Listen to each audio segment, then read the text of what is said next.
Let's take you to the Middle East, where the Israeli military says it has withdrawn from the Palestinian city of Jenin after launching an assault on the occupied West Bank in decades. This comes as the Palestinian embassy in Nigeria is accusing the international community of double standards as it calls for effective measures on the recent attack on its country by Israel. We have details in this report. The Israeli Defense Forces on Wednesday said operations in the occupied West Bank city of Jenin has ended as the United Nations expressed deep concern over the violence in the city's sprawling refugee camp. IDF chief spokesperson Rear Admiral Daniel said all the forces have left Jenin. We have finished the operations. Its goals have been achieved. In Gaza, the IDF said it carried out a targeted strike on an underground weapon production site used by the Palestinian militant group Hamas. Gaza, an isolated enclave on the coast of the Mediterranean Sea, is located southwest of the landlocked West Bank. Even after the initial announcement of withdrawal of Israeli forces, military operations appeared to continue late Tuesday, with the IDF saying that an armed terrorist cell was targeted by an aircraft in a cemetery on the outskirts of Jenin city. According to Palestinian officials, at least 12 persons from ages 16 to 23 were killed and scores more injured after Israeli forces launched large-scale operations in the camp this week. UNICEF reported that at least 3 children lost their lives in Jenin, while many others sustained injuries amid ongoing clashes. The funerals for people killed in Jenin took place this morning. Crowds gathered outside the hospital at the camp entrance where the funeral marches began. The bodies of the 12 Palestinians were carried to the mosque for prayers. Israel said it was targeting Palestinian terrorists, and one of its soldiers was killed in the operations. The recent attack by Israeli forces on a refugee camp in Jenin, Palestine, has led to the death of at least 11 people, with scores wounded. Several buildings and infrastructure such as drinking water and electricity was also affected in what has been described as one of the biggest attacks on Palestine. The Palestinian ambassador to Nigeria, in a statement released to the media, says the international community needs to come to the aid of Palestine by upholding the implementation of international law, UN resolutions, human rights declarations, the Geneva Convention, and other agreed international legal instruments created to maintain the peace and security all over the world. The statement also reads, the international community should take a clear and firm stand to oppose and enforce Israel, the occupying power, to stop its current aggression and attacks on civilians in Jenin refugee camp, and to fully respect its obligation under international law. The Israeli military announced its withdrawal from Jenin on Wednesday, 2 days after the assault started. Israel, in its defense, says the camp is a den of terrorists who threatens the security of Israel. Moya Thomas, TVC News, Abuja. Let's talk this through by speaking with Mariam Salleh, who is a journalist in Beirut. Mariam, thank you so much for joining us on board now. Israel's Jenin operation has reignited Palestinian anger. But first, what exactly would you describe as the reason Israel used helicopter gunships on Jenin refugee camp?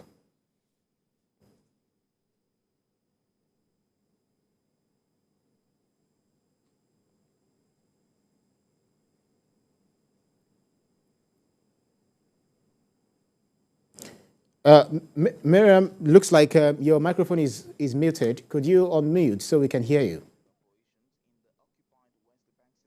Yes, sorry. I think that was muted before. So basically, you asked me, I think, about why the Israelis are using basically their air force in order to face this camp. The mere reason would be, the first answer would be that they are incapable of entering the camp, despite the fact that they do have a superior military machine. But what we are seeing in the last few decades, the few years also as well. We saw this in Lebanon. We saw this in Gaza. We are seeing it now in the West Bank. And in Jenin specifically, although in the beginning of the turn of the century, they did launch a full-scale aggression against that camp. And Jenin did not only survive, it actually grew stronger and it materialized into an even more organized military force. And this force has been basically hitting Israelis where it hurts most. And the Israelis feel that, of course, they are continuing in the West Bank with their policies, their systematic killing, their destruction of homes, the confiscation of land, agricultural lands, and other lands in order to build more settlements. And still, they are incapable of facing the camp, which is a very small camp, the camp of Jenin. And as you know, it is called a camp because many of the Palestinians that were displaced from other areas in 1948 and in other areas, of course, in Palestine, they were brought in to this camp, and they have been living in this camp since. And this is basically what we can call a smaller version of all of Palestine. The Israelis are capable of facing that camp, which has a resistance, although it is not superior when it comes to military power. Still, they are unable of bringing in the soldiers. And when they did try to invade it with ground troops, they were not able to survive that sort of invasion. We saw the same thing happen in Lebanon in 2006. We saw the same thing happen in Gaza on the several instances and different instances of operations that they launched against the Strip. And this is it seems to be clear day by day that the Israelis are not able to go back to their previous form of invasions, like we saw in the 1980s and 70s in Lebanon, for example, and in Gaza, how they used to bring in ground troops very easily, and they were always backed by the Air Force. Now it is only the Air Force that, of course, does all the shelling and killing and so on, but it is incapable of achieving any of its objectives. Yeah, Mariam, so do you agree with Mohammed Kamanji, a lawyer from the Independent Commission for Human Rights, who said that the use of helicopter gunships indicates an increase in the level of assault and crimes against civilians? Definitely, of course. We are seeing this, of course, increase day by day. And this is not only just in this onslaught specifically. They continue to use this in other areas as well. Of course, we do have smaller incidents.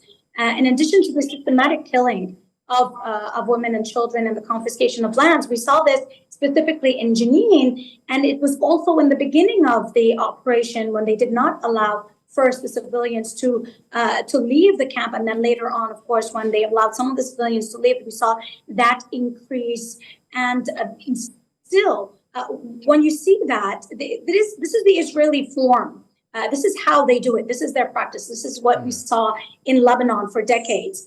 We saw that in 2006. They were incapable, like I said, of invading, bringing in their ground troops into Lebanon, fighting the Lebanese resistance face to face. And what they were good at was actually using their air force, shelling, destroying as many buildings as they can, as many homes as they can, killing as many innocent people as they can. And this is what we saw. These are the usual policy of the Israelis. We saw it as well in Jenin on a minuscule level. Well, unfortunately, Palestinians seem to have turned anger on their own leadership when irate crowds in Jenin confronted senior Palestinian Authority officials at a funeral as, fury boiled over the weakness of their response to one of the largest Israeli military operations in the occupied West Bank in years. Would you say this was expected? It definitely was expected, since we do know that there is a security agreement between the PLO, the Palestinian Authority, and the Israelis.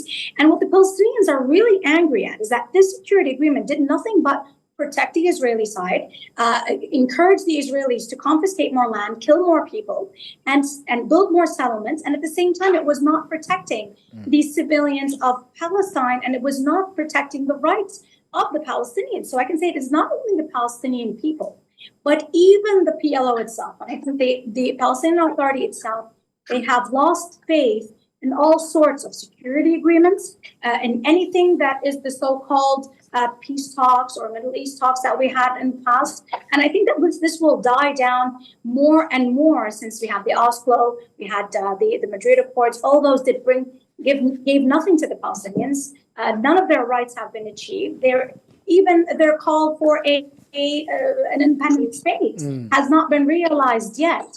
So therefore, I think we will see growing anger among the Palestinian people against this authority, but at the same time, you also have growing yes, Mariam. Mariam, let me quickly Let me quickly, Button, very quickly. I wanted to respond to this very, very quickly because of our time. You know, violence between Palestinians and Israelis has become almost a daily event this year. When they split, there is often a dynamic of retaliation that includes Palestinian armed groups, you know, Jews who live in settlements in the occupied West Bank that are illegal under international law. So do you see any end in sight soon to this age-long strife between these two bellicose countries? Quickly. See that there will be an end unless there is a one-state solution. There needs to be a solution for all the land of Palestine. We cannot go on with this. The peace accords or the Middle East talks that led to nowhere. And this continuous fighting will continue as long as the Palestinian rights are being engulfed by this apartheid regime. Right. Thank you very kindly. That's Mariam Salleh, who is a journalist joining us from Beirut, Lebanon. Thank you so much for your keenness of insight on this. Thank you.